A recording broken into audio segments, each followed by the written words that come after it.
My name is David Carlisle, and up until a few weeks ago, I believed I was living the dream. My wife Emily was beautiful, charming, and had a laugh that could light up an entire room. We had a home that felt like a sanctuary and a love story that seemed unshakable, or so I thought. It began with the small things: whispered phone calls she dismissed as work emergencies, late nights out with her friends, and the lingering scent of cologne that wasn't mine. At first I tried to rash it. Emily was a social butterfly, always brimming with energy and surrounded by people. It was just her nature. But the unease gnawed at me until I couldn't ignore it any longer. One Saturday afternoon, I decided to trust my gut. Emily had left her laptop open while she went to shower, and I knew the password. I'm not proud of what I did, but something compelled me to look. My hands trembled as I opened her email and saw the thread. There it was: messages between Emily and another man, Steve, discussing their secret weekend getaway. My chest felt like it had been cracked open. Every word I read was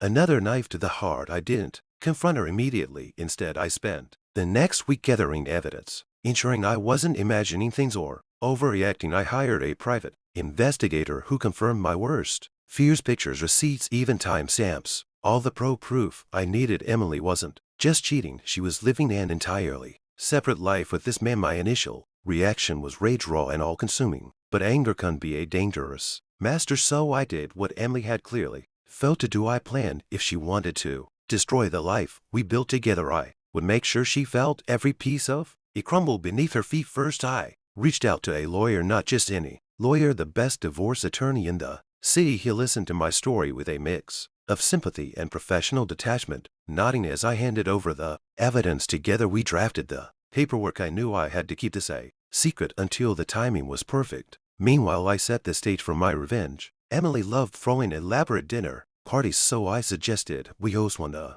following weekend. She was delighted by the idea, oblivious to my ulterior motives. I spent the days leading up to the event pretending everything was normal, forcing smiles and enduring her touch, which now felt foreign and cold. The night of the party arrived. The house was filled with friends' laughter and the clinking of glasses. Emily was in her element, glowing as she mingled and played the perfect hostess. Steve was there too, as her work colleague. I felt my stomach churn every time I saw the exchange a knowing glance, but I kept my composure. Tonight wasn't about me losing control, it was about reclaiming it. As dinner wound down, I stood up and tapped my glass to get everyone's attention. Thank you all for coming, I began, my voice steady despite the storm brewing inside me. Emily and I have something we'd like to share with you all. Her eyes darted to me, a flicker of confusion crossing her face. This wasn't part of the plan, and she knew it. As in, Emil, I said, turning to her with a smile that didn't reach my eyes. Why don't you come up here? She hesitated, but eventually joined me. Still clutching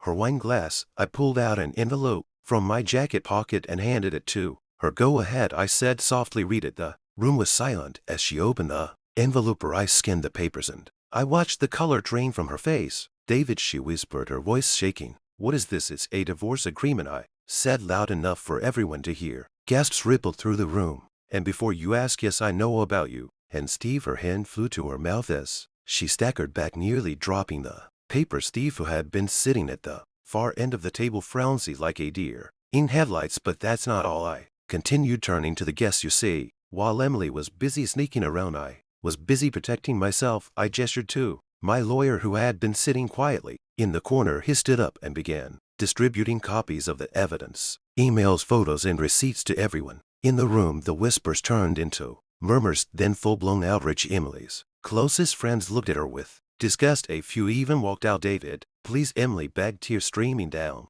her face. Can we talk about this privately? Privately, I repeated, laughing bitterly. You didn't seem to care about privacy when you were humiliating me behind my back. Why should I grant you that courtesy now? Steve tried to slink away, but I wasn't finished. Oh, and Steve, I called out, stopping him in his tracks. Don't think you're off the hook. Your wife's lawyer has been informed. Expect to hear from her soon. The room was a maelstrom of emotions: anger, betrayal, pity. Emily collapsed into a chair, sobbing uncontrollably, while Steve made a hasty exit. I felt a strange sense of calm wash over me. For the first time in weeks, I was in control. The aftermath was messy. Emily tried to contact me repeatedly, leaving voicemails filled with apologies and pleas for forgiveness. I didn't respond. My lawyer handled everything, ensuring the divorce proceeded smoothly and swiftly. Thanks to the evidence, I walked away with the house a significant portion of our joint savings and most importantly my dignity intact. As for Emily, she lost more than